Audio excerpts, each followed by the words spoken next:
Welcome back to Ground Zero. Hey Kenneth, what's one Singaporean trait that you cannot stand? Ooh, I can't take cheapskates. It just seems to me that nobody ever got rich saving pennies, but lots of people seem to get hurt because people cut corners. Well, you're probably not like this next story then. Stumper mystery person said that his uncle just opened a store in Jurong and catered food for those who were invited to his shop's opening ceremony. At the event, a couple who were not among the invited guests were spotted helping themselves to the food. Oh, that's really wrong of them. It gets worse.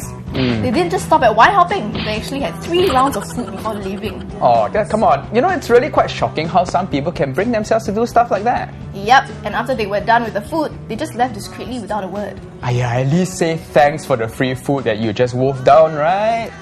Actually, I'm quite puzzled. I mean, why did anyone stop those 2 freeloaders? If I were there, I'll just go straight up to them and tell them to leave the food alone because it's not for them. Well, maybe the Stomper and his family members were just trying to be nice about it.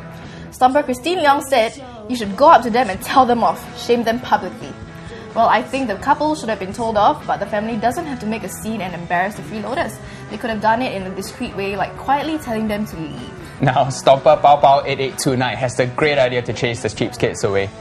He says, haha, why don't you just go up to them and collect $10 each? Tell them it's a charity buffet lunch event.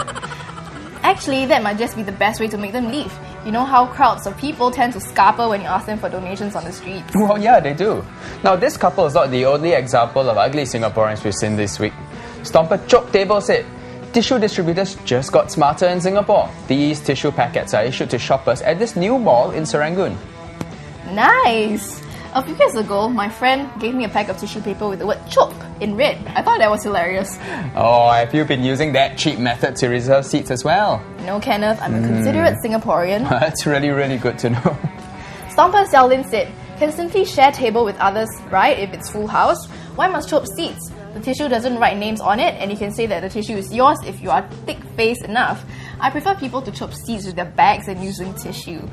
Well, Stomper Mr. Somebody has found a way to rebuff people who reserve seats with tissue packets. He said, I'm going to make another tissue brand that just says, you don't own it. Kenneth, it's not just food court tables that people here fight over. People also fight over seats on public transport. Yeah, exactly, like this one. A Stomper got on a crowded train and she saw this lady who was sitting down with all her plastic bags all on the seat. That's so inconsiderate. Well, when the Stomper asked her to remove the bags, the woman just said, this is a reserved seat. You are not entitled to it. I don't think plastic bags are entitled to normal seats, much less the reserved ones. Well, as Stomper Harichandran says, that is why I don't give up my seats to any Tom and Dicks out there. Hey, chill, okay? The reserved seats were created because there are a group of people who actually really need it, so we should all still give up seats to those who need it more than us. Yes, exactly. We should all remember that we all live in the big city of 5 million people, and we should try to be more considerate in our behaviour so we just don't get in each other's faces all the time. Up next, we look at some Singaporeans who dress a little strangely. Stay with us!